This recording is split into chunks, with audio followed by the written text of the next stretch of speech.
Саламатсыздар ма, құрметті әріптестер. Бүгін мен сіздерге миллион кімге бұйырады ойынының екінші шаблонымен таныстырамын. Сіздер білесіздер, бірінші шаблонда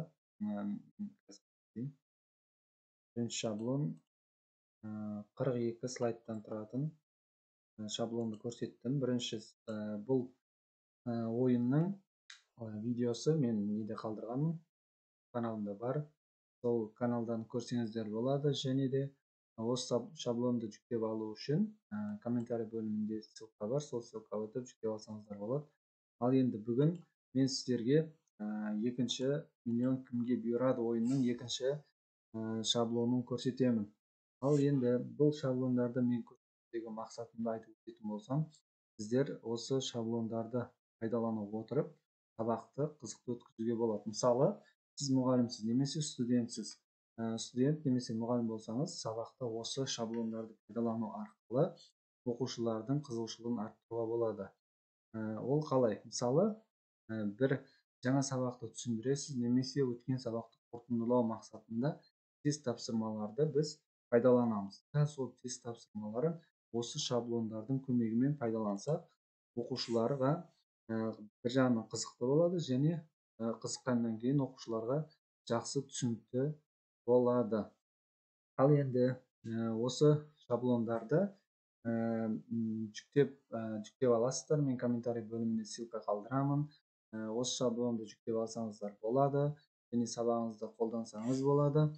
Одан кейін дәл осындай басқа да Polychess, миллион кімге бұйырады, бинго сияқты ойындарды тағы да шаблондар шығады каналда.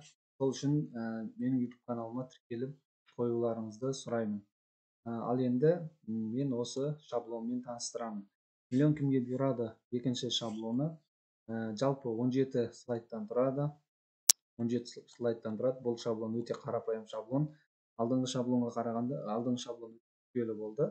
Ода көп функциялар болды. Ал бұл шаблонда функциясы өте аз, қарапайым шаблон. Ал енді мысалы бастаймыз. Мысалы бастайтын болсақ, ойынды бастау деген батырманы басасыздар, ойын басталады. Осылай шығады. Мысалы сұрақты жазыңыз деген жерге сұрағыңызды жазасыз. Мысалы кез келген пәннің сұрағын қоюға болады. Дұрыс жауап деген жерге дұрыс жауапты, дұрыс емес жауап деген жерлерге дұрыс емес жауаптарды варианттарын жазып шығамыз. Ал енді осы жерден мен бірінші дұрыс жауапты белгілеймін. Дұрыс жауапты белгілеген кезде жасыл болып жанады. Одан кейін келесі деген батырмаға басамыз. Енді екінші сұраққа өтті. Екінші сұрақ мына жерде тұрады. Мысалы, дұрыс жауап деген тұр, мен дұрыс емес деген жауапты басатын болсам, қызыл болып жанады. Осы кезде жауабы деген шығады. Немесе жауабы дегенге бассақ, жауабын көрсетеді. Барлығында қызыл болып, дұрыс емес деп көрсетеді. Келесі деп өткіземіз, және тағы да сұрақтар шығады. Тура солай барлығында дұрыс жауапты басқан кезде жасыл жанады, ал дұрыс еместі басқан кезде қызыл болып жанады.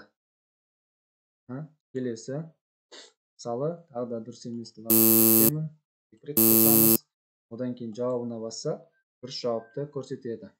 Ал енді осы шаблонды қалай өзгертеміз?